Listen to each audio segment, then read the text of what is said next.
Welcome to the Order from Ashes podcast. I'm Naira Antoun, director of the Transnational Trends and Citizenship initiative, and I'm joined today by Hayal Akarsu and Alex Vitale to discuss police reform in global perspective. Thank you both for joining us.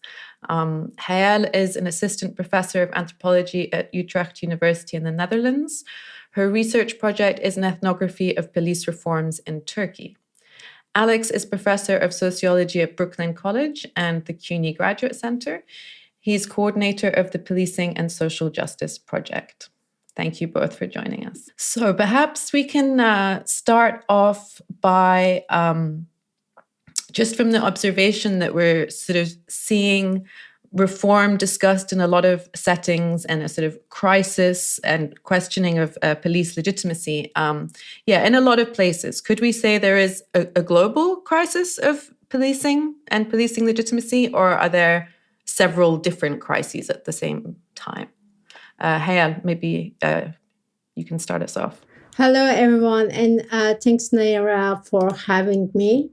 I think across the world, we are in a period that people question the role of police in a society, right? Are they heavy-handed arm of the state? What are the police for?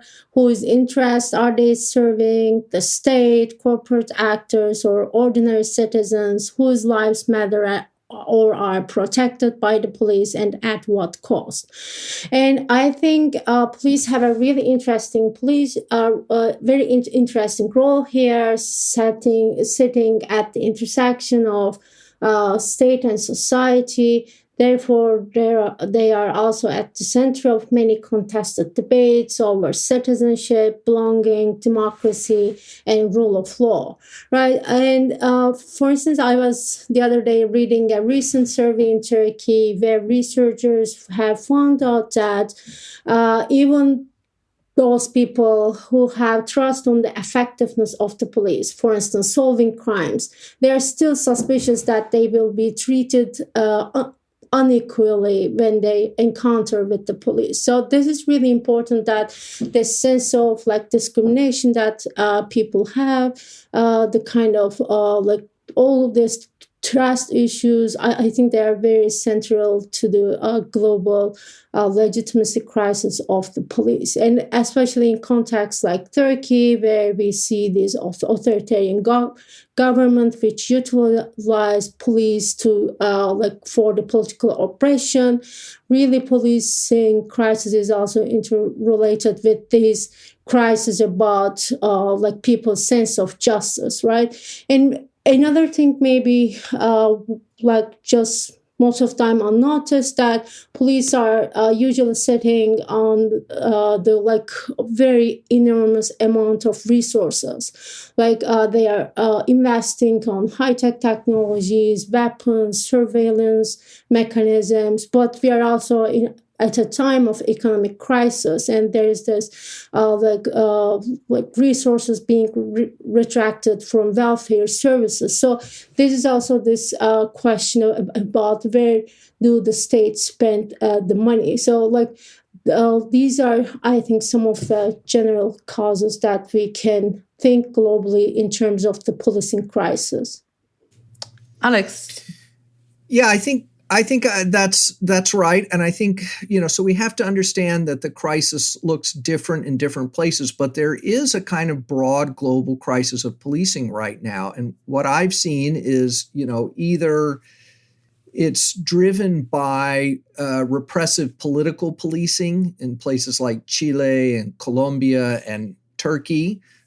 In some cases, it's driven by long-term problems of corruption and ineffectiveness in places like Brazil, India, Mexico, and Nigeria.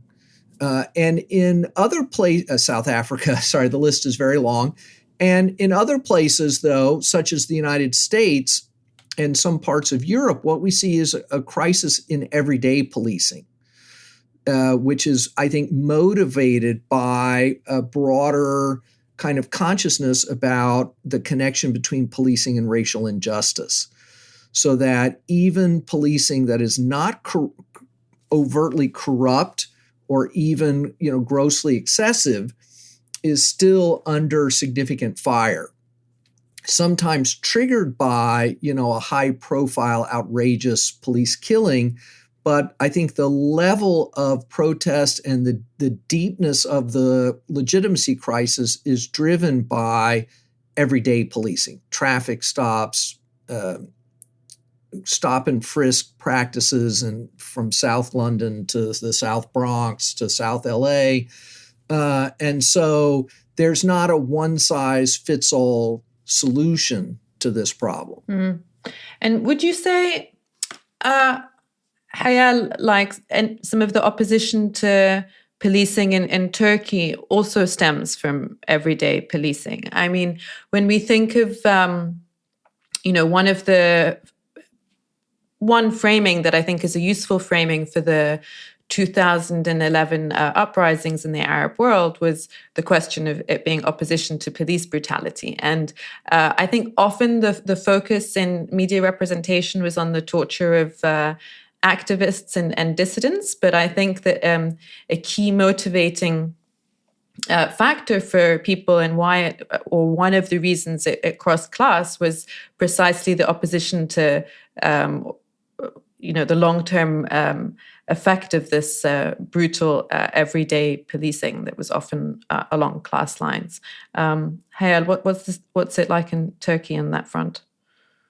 No, you're absolutely right. And when we think of Gezi Park protest of 2013, for instance, the protest has started as a kind of protest against the demolition of City Park and Taksim, Istanbul. But because of the massive crackdown of the police against the protesters, actually a protest has grown, and many people express their resentment against the police violence. And I should note that this was also a period when Turkey has been undergoing many democratization, human rights, good governance reforms. So it was really in contrast to all of these investments in reforms. And people ask, okay, what are you doing with reforms if you are not preventing violence? So in many ways, most of the crises that we associated with the police are felt in the everyday life. So for me,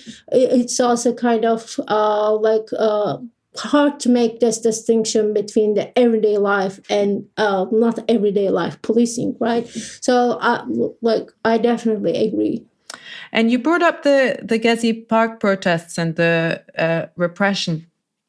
And we often see that, don't we? When there's mass mobilization, wherever it is in the world, we also see scenes of police response. And, there was something perhaps predictable, perhaps slightly absurd, seeing in the last couple of years mass protests in the US and other places really centered on police brutality being responded to with police brutality, right?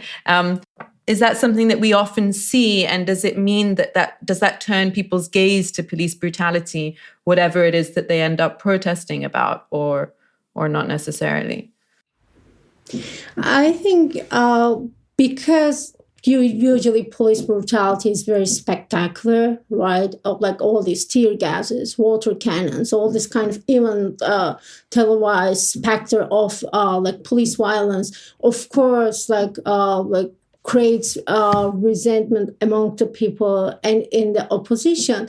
But I also think there's a kind of process, accumulation of this very minor everyday effects of police violence. Sometimes maybe very less violence, but implicitly kind of discriminating attitudes of the police are accumulating at people's psyches in a way, making them to react policing.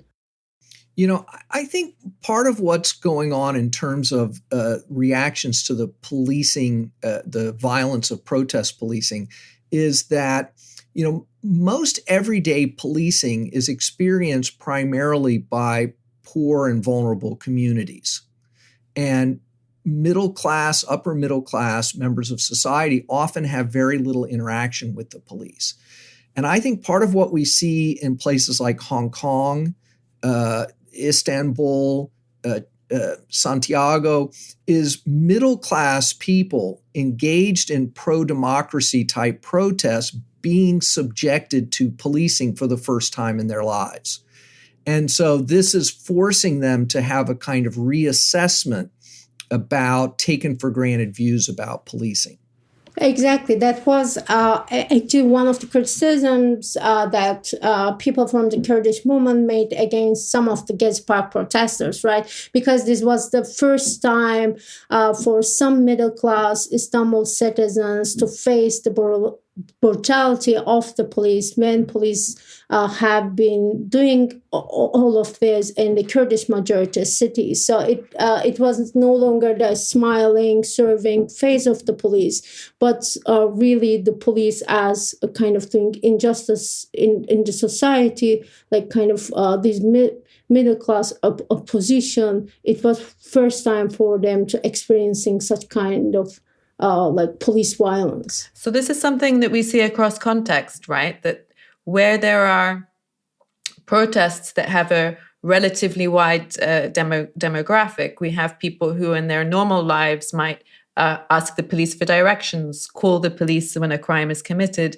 seeing the police at their worst, quote unquote. And so that is an interesting political moment. Hayal, I wanted to go back to something you said earlier about economic crisis and what is the state spending money on. And I suppose I want to ask you both,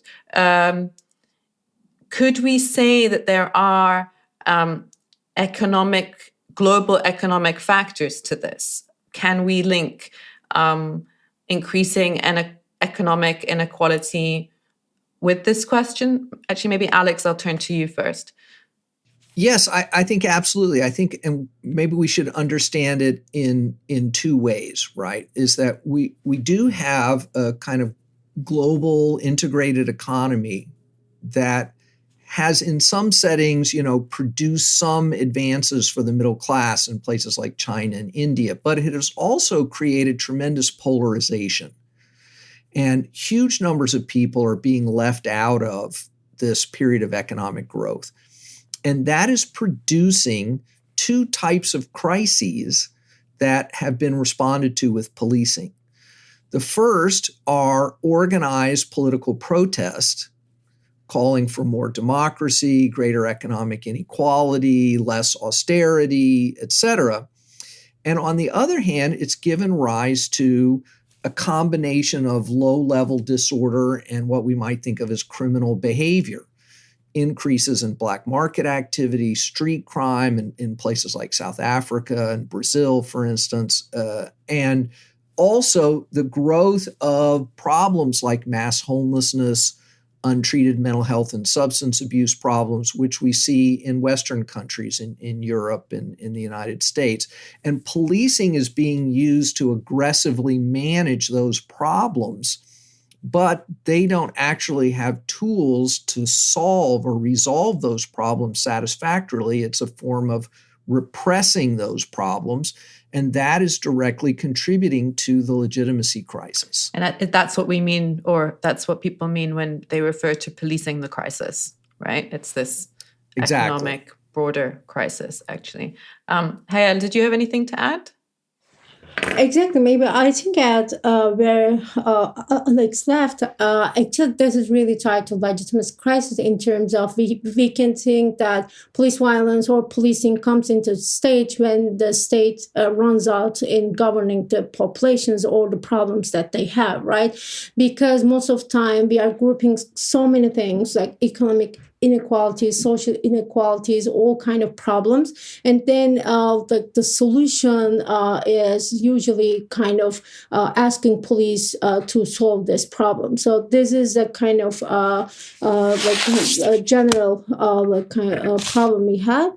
And the second thing in my second project, I'm looking at like policing of the environmental protests, where we see, for instance, Turkish government use the police to serve the interest of the corporate actors, usually multinational mining companies, or because the government also wants to attract business to the Turkey. So here also we see how police has been used as a tool to for the corporate interest. I wanted to ask you, Hayal, in your work, which has been focused on Turkey and it's been an ethnography, you've also sort of turned your gaze to something that you call a global industry of reform, of police reform. What do you mean by that? Okay, great question. So as you said, police reform today, more than ever before, is a global industry. And what do I mean by the global industry? Well, we can talk about the global circulation of money, expertise, security, and policing discourses, as well as policing technologies and tools. In my work, for instance, I explore European Union-funded police reform projects in Turkey. The EU, as you may know, requires candidate countries to reform and democratize their governmental and security apparatus. So to meet EU standards, the Turkish National Police have invested heavily in police reforms. These reforms have focused on issues of human rights, accountability, transparency, and good governance.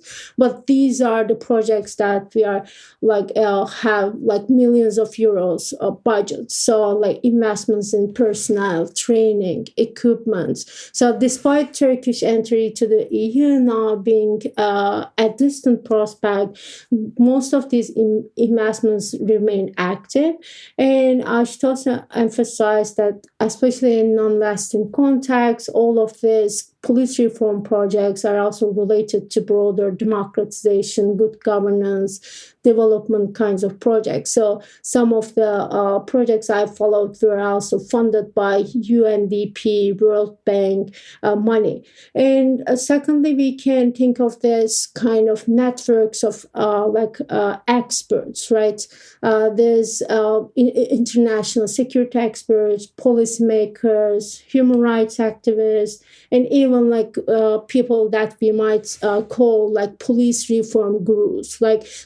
These are the people who actually make careers out of this reform industry. And like every industry, they also seek some profit. So, for instance, in my fieldwork, I was really struck with the extent of the entanglement of these international networks. I've attended many trainings involving experts from the US, UK, France, South Africa, Northern Ireland. I accompanied my police interlocutors while they are having this police reform tourism to UK, Northern Ireland, Belfast.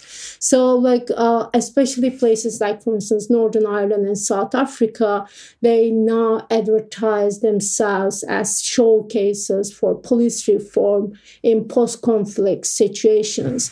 And what does that mean?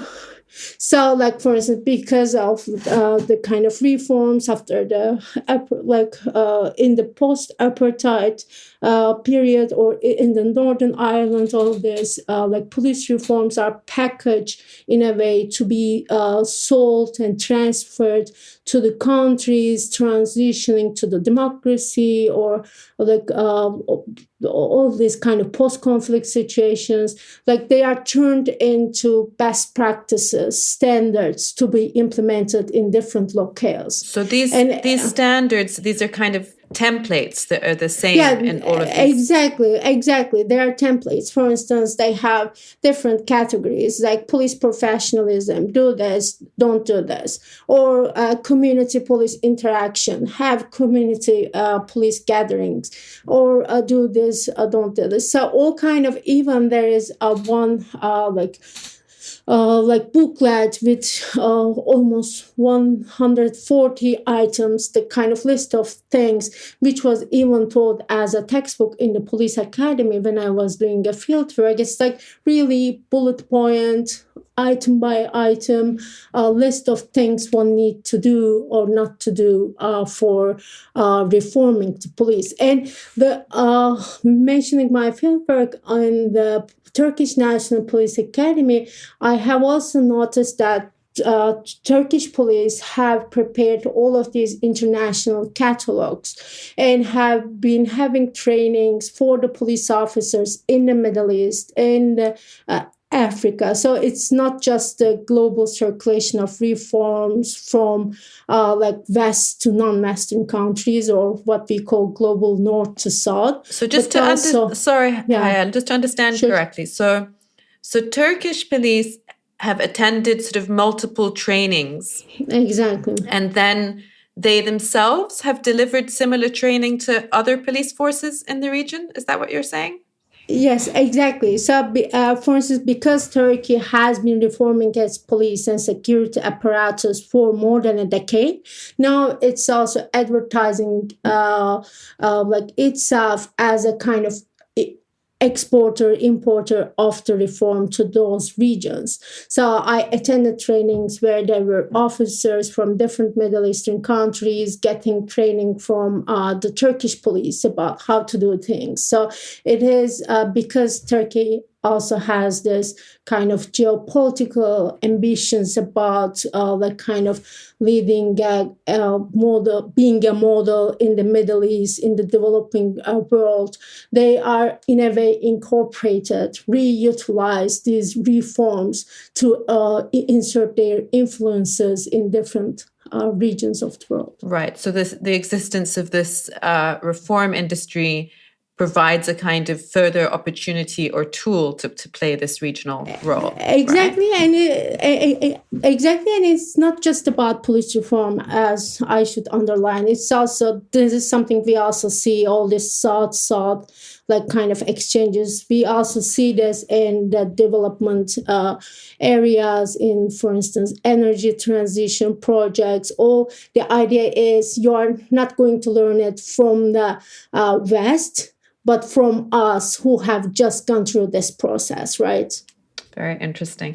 And as you say, in the global South or developing world, often there is this rubric of good governance, democratization, and so on, which just, those terms aren't really applied when we're speaking about the Western world. We don't talk about good governance when we're talking about the US or the UK. But nevertheless, are there, Alex, some similar sort of underlying assumptions or similar solutions that we're seeing? Well, I mean, this is such a huge area, and I really recommend that people look at the work of Stuart Schrader and Nicole Siegel, who document the fact that, police reform has always been a part of policing because there are inherent legitimacy problems, and that police reform has also been, as Hayal sort of suggested, a form of foreign policy, a kind of something in between the soft power of diplomacy and the hard power of military interventions. The U.S. has consistently used police reform, I kind of put that in quotes, as a part of its foreign policy initiatives in Vietnam and Latin America, and also in the direct support of resource extraction. So that, the going in and training police in Saudi Arabia and the Gulf countries as part of cementing our long-term relationships with those countries. And we see this going on in Iraq now as well. And of course, this has nothing to do with actually improving policing.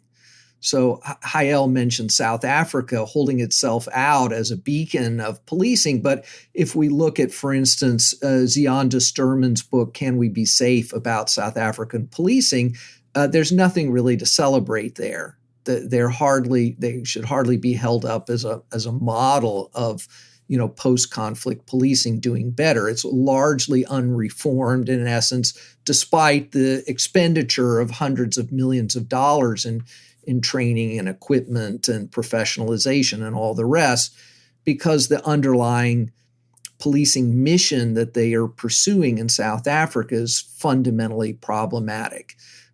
So what we see, right, is that police reform is an extension of foreign policy and a form of legitimacy seeking, and that it's not producing real transitions in policing. Right. And I mean, every time that there have been, significant political transitions, whether we're talking, South Africa apartheid, the end of the military dictatorships in Latin America, post-Soviet states, after the uprisings in the Middle East, to some extent, it was a thwarted conversation. But the question of police reform and police professionalization always comes up. Does police reform look different in authoritarian states to democratic states? Hayal, maybe you can say something there. Of course, the types of reforms have been done in authoritarian and democratic states might be different according to the context. So it's a kind of hard question to answer. But maybe I can suggest to kind of not to exaggerate this contrast between democratic and authoritarian states, right? Because most of the time when I give presentations about how Turkish state and the Turkish police have used police reforms to strengthen their power, I was getting responses that, then Turkish state failed to implement these reforms properly. But what I saw in the field that actually most of these reforms were implemented really well. But the point of the reforms was not kind of challenging the moral, political underpinnings of the police, but kind of making them more professional, more efficient, which are at the end serving the interest of the police. So I think it's really important to look at this kind of similarities between these diverse contexts to understand some core problems in the operation of the policing in everyday life. Even the sort of researchers who do this reform work have had to acknowledge that, states get the policing that they want. So when you have authoritarian states, the policing is going to reflect that. There's going to be a level of corruption. The police are going to be used to suppress political opposition movements. There's going to be ineffectiveness in policing. And that can't be solved through police reform. It requires political reform. And so that's one of the fundamental flaws with this whole ecosystem of police reform, is it imagines the problems of human rights abuses, political repression can be solved with some training and increased pay of the police, while ignoring the role of the interior minister or the home minister and the political leadership of the country that is demanding that the police engage in these harmful and repressive practices. So it seems completely backwards, and therefore, reformers will point to a little victory here, a little victory there, but I would argue that those victories are driven by larger political transformations, not the effectiveness of some training program. Exactly, and this is also really crucial in contexts like Turkey, where we have national police, right? Or places like France or other places where police bureaucracy is tightly connected with the state bureaucracy. So even among my police interlocutors, they were also having this resentments against some of the reforms. For instance, there's this discussion about that police needs to have this operational autonomy, right? They need to have this agency and decide on what to do based on their professional expertise. But my interlocutors were complaining that, okay, what if we are getting a call from the ministry? What are we gonna do? So all of this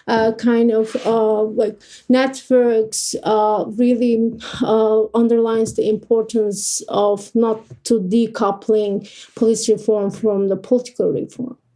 When the interior minister says, get those protesters out of the park, no amount of police training and professionalization is going to make any difference. They're going to clear that park, and they're going to use whatever force is needed to accomplish that goal, whether it's lawful, professional, excessive, etc.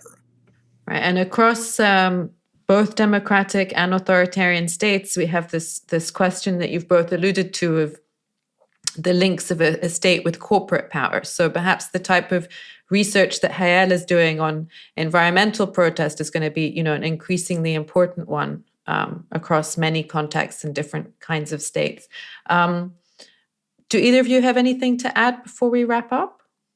And I might add something, because when we talk about this kind of global connections, we also think all of this kind of high-scale meetings and kind of like in the 5-star hotels or this kind of trainings, but also very mundane things. Because, for instance, community policing like practices, like have an ice cream track, a coloring book for kids. When community policing has been important from the US and Turkey, really they are also implemented.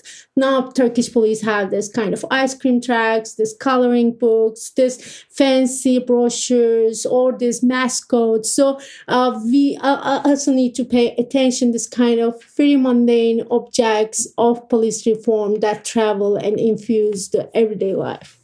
And I think this raises the issue of kind of ethical accountability for researchers, for foundations who are basically in the business of propping up the legitimacy sometimes of essentially authoritarian, undemocratic, and repressive governments and, deeply corrupt and abusive police forces. Thank you. Exactly. And the existence of these sort of repeated items really in these templates from the quite grand to, as you say, the quite mundane, their very existence invites us to be a bit more comparative in how and transnational in how we think about police reform. Thank you very much, both of you, for joining us. You've been listening to the Order from Ashes podcast.